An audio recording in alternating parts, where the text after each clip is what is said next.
بہرحال اس سے آگے ہم پڑھتے ہیں وَلَسَوْفَ يُؤْتِيكَ رَبُّكَ فَتَرْضَىٰ. اب دیکھیں وہاں تو دلا ہی دی امید کہ آخرت تو تیرے لیے بہت بہتر ہے ہی ہے نبی، لیکن یہ کہ تیرا رب تجھے اتنا دینے والا ہے عنقریب that you shall be so well pleased کہ تو راضی ہو جائے گا. اور اللہ کے نبی صلی اللہ علیہ وسلم کو اللہ نے سب دکھا دیا تھا اور اللہ کے نبی کو راضی کر دیا تھا کہ تیری امت کتنی بڑی ہوگی. آپ کو پتا ہے کہ اللہ کے نبی صلی اللہ علیہ وسلم ظاہر ہے غمگین ہوتے تھے، جیسے قرآن میں آتا ہے کہ فَلَعَلَّكَ بَاخِعٌ نَفْسَكَ عَلَىٰ آثَارِهِمْ إِن لَّمْ يُؤْمِنُوا بِهَٰذَا الْحَدِيثِ أَسَفًا. اے نبی آپ تو اپنے آپ کو ہلاک کر لیں گے اس غم میں کہ یہ لوگ ایمان نہیں لا رہے. لیکن یہاں بھی اللہ نے کہا وَلَسَوْفَ يُؤْتِيكَ رَبُّكَ فَتَرْضَىٰ، اللہ تجھے اتنا دے گا کہ تو راضی ہو جائے گا. اور اللہ نے دکھایا انہیں جنت میں کہ سب سے زیادہ جنت میں تعداد تیری امت کی ہے. تو سوچیں اللہ کے نبی صلی اللہ علیہ وسلم راضی ہو گئے ہوں گے. اور اللہ کے نبی صلی اللہ علیہ وسلم کو دکھائی فتوحات دکھائیں. اللہ کے نبی صلی اللہ علیہ وسلم کو پتا تھا کہ میری امت جو ہے وہ کتنی پھیلے گی. حضرت عمر صلی اللہ عنہ جو ہے وہ جب فتوحات ہوئی تو رونے لگ گئے. فارس فتح ہوا، جب شام فتح ہوا، اور ان کو باتیں یاد آتی تھی کہ دیکھیں رسول اللہ صلی اللہ علیہ وسلم ہمیں ان کی بشارتیں دیتے تھے، اور ہم جب مشرک ہوا کرتے تھے ہم مذاق اڑایا کرتے تھے کہ یہ کیسی باتیں ہو رہی ہیں. لیکن بس اللہ کے نبی صلی اللہ علیہ وسلم کو پتا تھا. تو اس لیے یہ اللہ ہمیں بھی کہہ رہا ہے، یہ ہر انسان کے لیے میسیج ہے کہ تم فکر نہ کرو، اللہ تمہیں راضی کر دے گا کسی نہ کسی طریقے سے. دیکھیں اللہ سے ہوپ لگائیں گے نا تو ایمٹی ہینڈ نہیں آئیں گے، یہ میں آپ کو بتا دوں. انسانوں کے پاس جائیں گے تو شاید وہ مسئلہ حل ہو جائے، شاید نہ ہو. لیکن اللہ کے ہاں یاد رکھیں اللہ 3 طریقوں سے دعا جو ہے اس کو آنسر کرتا ہے. یا اللہ اسی وقت دے دیتا ہے امیجیٹلی، یا اللہ جو ہے اس کو تھوڑا سا ڈیلے کرتا ہے، کیونکہ ظاہر ہے اللہ تعالیٰ اس بندے کو مزید نکھارنا چاہتا ہے. اللہ چاہتا ہے یہ میرے پاس آتا رہے، مجھ سے مانگتا رہے. یا اللہ اس کو اس کا رد بدل ایسا دے دیتا ہے کہ اس کو سکون آ جاتا ہے. تو نو تو ہے ہی نہیں نا، ہوپ لیسنس تو ہے ہی نہیں اللہ کے ہاں. اس لیے یہ شیطان ہوپ لیس کرتا ہے بندے کو آ کے کہ جی تجھے تو یہ ملا ہی نہیں، پتہ نہیں اس کے بدلے اللہ نے کیا دینا ہے، پتہ نہیں اس کے پیچھے اللہ کی کیا حکمت ہے وغیرہ وغیرہ. یہ تو انسان نہیں سمجھ سکتا. اس لیے ٹرسٹ اللہ. یہ کیوں اللہ تعالیٰ یہ باتیں ہمیں بتا رہا ہے کہ اس کے وزڈم پہ ٹرسٹ کرو، اس پہ کبھی شک نہ کرو، کبھی اس کے بارے میں نیگیٹو نہ ہو. اور انبیاء کے بارے میں بھی ہمیں یہی پتہ لگتا ہے کبھی نیگیٹو نہیں اللہ کے بارے میں. اور پھر اللہ سبحانہ و تعالیٰ اللہ کے نبی کو دیکھیں کاؤنسل کرتے. الم یجد کا یتیمن فآویٰ، دیکھیں اللہ کے لیے کافی تھا. کچھ لوگ کہتے ہیں نا کہ نہیں آخرت کا وعدہ ہو گیا بس کافی ہے. دیکھیں اللہ یہاں پہ بات ختم ہو جاتی ہے. اللہ کے نبی وَلَلْآخِرَةُ خَيْرٌ لَكَ مِنَ الْأُولَىٰ، آگے اللہ دلیل دے رہا ہے. اللہ کے نبی کو دلیل دے رہا ہے. دلیل کیا ہے کہ الم یجد کا یتیمن فآویٰ، کیا نہیں اس نے تجھے یتیم پایا اور تیری حفاظت نہیں کی. دیکھ لیں اللہ کے نبی صلی اللہ علیہ وسلم کو اکیلا چھوڑا اللہ نے کبھی. ایسے مطلب سوچیں مشرک تھے ابو طالب، لیکن اس کے باوجود کوٹ کوٹ کے دل میں محبت بھری ہوئی تھی اپنے بھتیجے کے لیے، اور جان دینے کے لیے تیار تھے اپنے بھتیجے کے لیے. اتنے لوئل تھے کہ شیبہ ابی طالب میں پورے بنو ہاشم کو کہتے ہیں ہم چلے جائیں گے. مطلب اس کی خاطر اسلام قبول نہیں کیا، لیکن محبت اتنی تھی کہ بس اس کی خاطر ہم وہاں بھی چلے جائیں گے. پھر دیکھیں عبد المطلب نے پہلے حفاظت کی، اس کے بعد ابو طالب نے حفاظت کی، اس کے بعد حضرت ختیجہ جیسی وائف دے دی، ٹھیک ہے نا، سپورٹ کے لیے. ہر موقع پہ اللہ نے بندے دیے انہیں، اور ایسے بندے دیے کہ آپ سوچ نہیں سکتے. ایسی سپورٹ دی ہے، تقویت ملتی تھی اللہ کے نبی صلی اللہ علیہ وسلم کو. وَوَجَدَكَ ضَالًّا فَهَدَىٰ، and he found you unaware and he guided you. اور اللہ کے نبی صلی اللہ علیہ وسلم کہا جا رہا ہے کہ تمہارے سینے پر ایک بوجھ تھا. یہ دیکھیں نا، یہ اگلی ہی جو اس سے صورت ہے، سورہ انشرح. الم نشرح لک صدرک ووضعنا عنک وزرک الذی انقض ظہرک ورفعنا لک ذکرک. اللہ کے نبی کو یہ کہا جا رہا ہے نا، اے اللہ کے نبی کیا ہم نے تمہارا سینہ جو ہے وہ کھول نہیں دیا، اور تمہارے اوپر جو بوجھ تھا ہم نے وہ ہٹا نہیں دیا. وہ بوجھ کیا تھا؟ اللہ کے نبی اپنے لوگوں کے بارے میں پریشان ہوتے تھے، سوچتے تھے ان کا کیا بنے گا، لیکن ان کے پاس کوئی میکینزم نہیں تھا. کہاں سے شروع کروں، کیسے ٹھیک کروں، حالات کیسے ٹھیک ہوں گے. یہ سوال اتنا امپورٹنٹ سوال ہے نا آپ کی زندگی میں کہ میں کہاں سے شروع کروں. ہر ایک کو یہ ہوتا ہے میں کہاں سے شروع کروں. تو اللہ تعالیٰ کہہ رہا ہے کہ کیا اللہ نے تمہاری یہ پرابلم حل نہیں کر دی؟ تم انویئر تھے، تم سوچتے تھے کہاں سے شروع کیا جائے، تو دیکھو اللہ نے پورا میکینزم تمہیں بھیج دیا، اور تمہیں وہ ذمہ داری دے دی ہے کہ تم اب دوسروں کے لیے ہوپ ہو، اور تم دوسروں کے لیے ایک میسنجر ہو. اور تم دوسروں کے لیے ایک جو ہے وہ لائٹ ہو.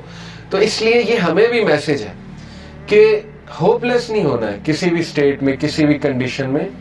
اللہ تعالیٰ کچھ نہ کچھ نعم و بدل آپ کو دے گا, امپاسبل ہے, خالی ہاتھ نہیں چھوڑتا اللہ, یہ بات یاد رکھیں, ٹھیک ہے. یہ اللہ کے بارے میں آپ 100% شور ہو جائیں یہ اس صورت کے مطابق. تو بہرحال وَوَجَدَكَ عَائِلًا فَأَغْنَىٰ, اور اس نے تمہیں پور پایا اور تمہیں رچ بنایا. and he found you poor and made you rich. اس کے بارے میں رسول اللہ صلی اللہ علیہ وسلم نے کہا ہے کہ richness is not the کثرت آف مال. کثرت مال جو ہے وہ richness نہیں ہے, بلکہ غنا, دل کا غنا جو ہے وہ richness ہے. دل راضی ہونا چاہیے. تو دیکھیں جو میکانزم دیا اللہ کے نبی کو, اس سے ایک تو اللہ نے ان کو richness of the heart the, richness of the soul دی, ذکر دیا, بتایا مجھے کیسے پکارو. اور دیکھیں اللہ کے نبی کے تھرو ہمیں اللہ نے کیا کیا دیا. آپ کو کوئی لرن کرنے کی ضرورت نہیں, خود سے دعا, اللہ کے نبی کی دعائیں موجود ہیں. ان دعاؤں پہ کبھی غور کریں, ان کے الفاظ پہ کبھی غور کریں. اللہ تعالیٰ نے نبیوں کی دعائیں آپ کو بتا دی کہ کس طرح سے انہوں نے پکارا, کس طرح سے ندا لگائی. اللہ نے اپنے ایٹریبیوٹس بتا دیا آپ کو, یا حی یا قیوم. کبھی آپ صرف اس پہ ہی سوچ لینا کہ ایک ہندو کے ساتھ اپنے آپ کو کمپیئر کر لیں, ایک ایسے انسان کے ساتھ جس کے پاس اللہ کا صحیح کانسیپٹ نہیں ہے, تو آپ سوچ لیں آپ کتنے لکی ہیں. وہ بتوں کے آگے جھکتا ہے, اسے اللہ کا تعارف ہی نہیں ہے, اسے پتہ ہی نہیں اللہ ہے کون, اور نہ اسے اللہ کو پکارنا آتا ہے. اور سوچیں کہ وہ کتنا زیادہ ایکسپلائٹ ہو رہا ہے تھرو آؤٹ دی لائف. تو سوچیں اللہ کی کتنی بڑی نعمت ہے کہ اللہ تعالیٰ نے ہمیں غنی کر دیا, اپنا تعارف کرا کے غنی کر دیا, ہمیں اسلام کا نالج دے کے غنی کر دیا, قرآن ہم پہ نازل کر کے ہمیں غنی کر دیا. فَأَمَّا الْيَتِيمَ فَلَا تَقْهَرْ, یہ اس کا آخری پیسیج ہے, ابھی ہم لیسن اخذ کرتے ہیں. Therefore treat not the orphan with oppression. بہت پاورفل ٹپ ہے اور یہ بڑا زبردست لیسن ہے سورہ زحا میں, کہ جب تم خود پین میں ہونا تو اس پین کو تم ریلیو کیسے کرو گے. یہ سائنٹیفکلی پروون ہے, دوسروں کی پین آسان کر کے.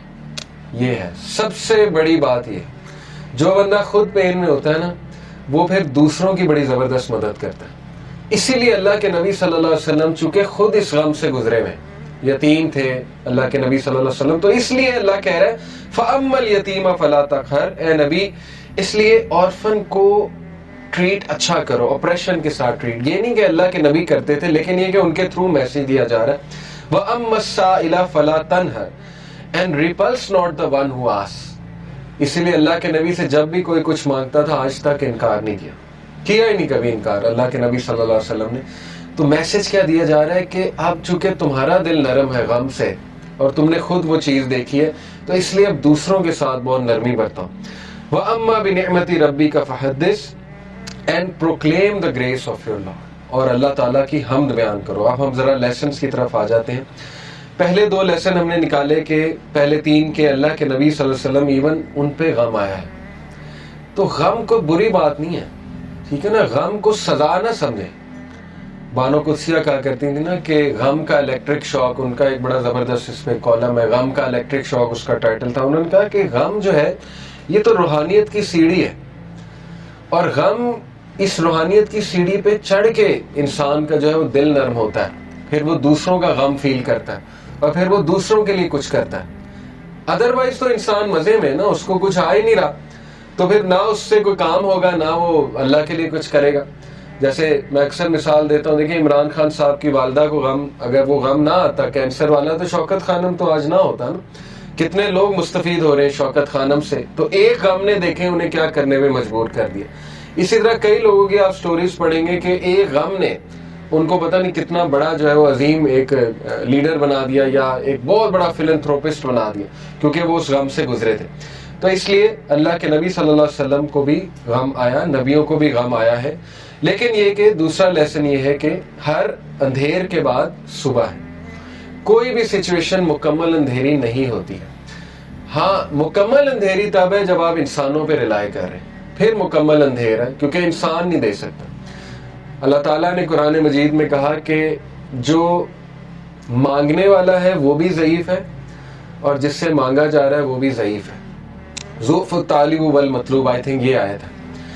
اس سے کیا آپ کو پتا ہے کتنا پاورفل لیسن اس سے ملتا ہے کہ اللہ نے مثال دی کہ جو مشرک ہے نا, جو جس سے وہ مانگ رہا ہے, جس شرک کر رہا ہے, وہ اتنی ویک چیز ہے کہ پہلی تو بات وہ اسے دے نہیں سکتا، اور جو مانگنے والا ہے وہ بھی ویک ہے۔ اس کا اپوزٹ کیا ہے؟ علماء کرام آپ کو پتا ہے کہتے ہیں کہ اس کا اپوزٹ کیا ہے؟ اس کا اپوزٹ یہ ہے کہ تو مانگ کس سے رہا ہے؟ اللہ سے، ہو از دی موسٹ پاورفل۔ تو مانگنے والا بھی کیسا ہونا چاہیے؟ اگر وہاں تھا کہ مانگنے والا ضعیف ہے اور جس سے مانگا جا رہا ہے وہ بھی ضعیف ہے، تو یہاں کیا ہونا چاہیے کہ مانگنے والا وہ بھی پاورفل ہونا چاہیے اور جس سے مانگا جا رہا ہے وہ تو ہے ہی۔ تو اس لیے اللہ سے ایسے ویسے نہیں مانگنا، اللہ تعالیٰ سے جب مانگنا ہے تو تگڑا بن کے مانگنا ہے، اتنا توکل، اتنا بلیف ہونا چاہیے۔ یہی تو مومن کی مثال ہے۔ مشرک کی مثال کیوں اللہ نے کہا ضعیف ہے مانگنے والا؟ کیونکہ اس کے ہارٹ میں ڈاؤٹس ہیں، اس کو مانگنا ہی نہیں آ رہا ہے، اس کو پتہ ہی نہیں ہے میں نے مانگنا کیسے۔ لیکن بلیور کے ہارٹ پہ اللہ تعالیٰ نے ایسا جو ہے وہ ایک یقین طاری کیا ہوا ہے کہ وہ مانگنے والا بھی بہت اسٹرانگ ہے اور جس سے مانگا جا رہا ہے وہ تو پھر اللہ ہے۔ تو یہ بات آپ ہمیشہ یاد رکھیں، ٹھیک ہے؟ کبھی بھی ڈاؤٹ نہیں کرنا اللہ کو، اور پھر تگڑا بن کے مانگنا ہے۔